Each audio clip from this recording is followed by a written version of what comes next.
ایران نے کویت میں قائم امریکی فوجی اہداف اور خلیج میں ایک امریکی بحری جہاز کو کامیابی سے نشانہ بنانے کا دعویٰ کیا ہے۔ ایرانی فوج کے ترجمان کے مطابق انٹیلیجنس معلومات پر مبنی ڈرون حملے میں کویت کے فوجی اڈے پر موجود امریکی پیٹریاٹ میزائل دفاعی نظام، ایندھن کے بڑے ذخائر، واچ ٹاور، اسلحہ ڈیپو اور حساس مواصلاتی نظام کو تباہ کیا گیا ہے۔ جبکہ بحری کارروائی میں ایک امریکی بحری جہاز پر کروز میزائل داغے گئے ہیں۔ بحرین نے فضائی دفاعی نظام سے ایرانی حملوں کو ناکام بنانے کا دعویٰ کیا۔ دوسری جانب ایران کے آبنائے ہرمز میں متعدد جہازوں اور کشتیوں پر حملے۔ ایرانی خبر ایجنسی کے مطابق آبنائے ہرمز میں خلاف ورزیوں پر کئی جہازوں کو نشانہ بنایا گیا ہے۔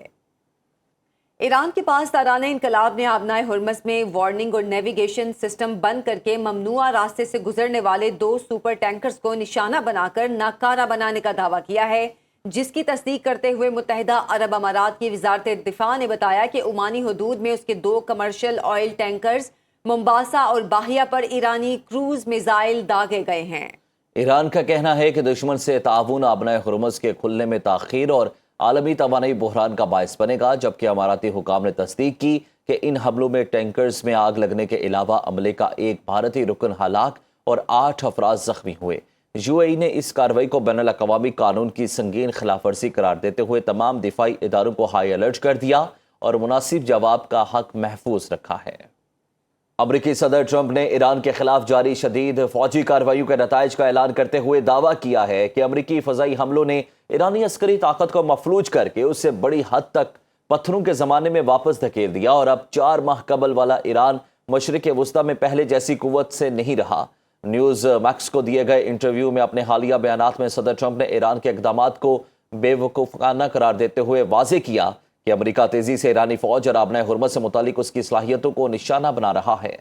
جس کے نتیجے میں اب تک ایران کے 159 جنگی بحری جہاز اور 200 فوجی طیارے تباہ ہو چکے ہیں، جبکہ اس کے ریڈار، فضائی دفاعی نظام اور ہتھیار بنانے کی صلاحیت کا 84% حصہ بھی ختم ہو چکا ہے۔ امریکی صدر نے انکشاف کیا کہ ان حملوں میں ایران کی پہلی اور دوسری سطح کی پوری عسکری قیادت کا خاتمہ کر دیا گیا ہے، اور یہ فوجی دباؤ بمباری سے زیادہ مفید ثابت ہوگا، کیونکہ اس کے تحت آبنائے ہرمز کی عسکری ناکہ بندی کر کے صرف ایرانی جہازوں اور ان کے گاہکوں کو روکا جائے گا، جبکہ دیگر ممالک کو آزادانہ آمد و رفت کی مکمل اجازت ہوگی۔ انہوں نے مزید واضح کیا کہ خطے میں جن ممالک کے تحفظ میں مدد دی جا رہی ہے وہ سیکیورٹی اخراجات پورے کرنے کے لیے کارگو پر 20% کی شرح سے فیس ادا کریں گے۔ تاہم اس شدید عسکری کارروائی کے باوجود صدر ٹرمپ نے امید ظاہر کی ہے کہ ایران پر اس دباؤ کے بعد اب ایک نیا اور پائیدار معاہدہ کرنا ممکن ہے۔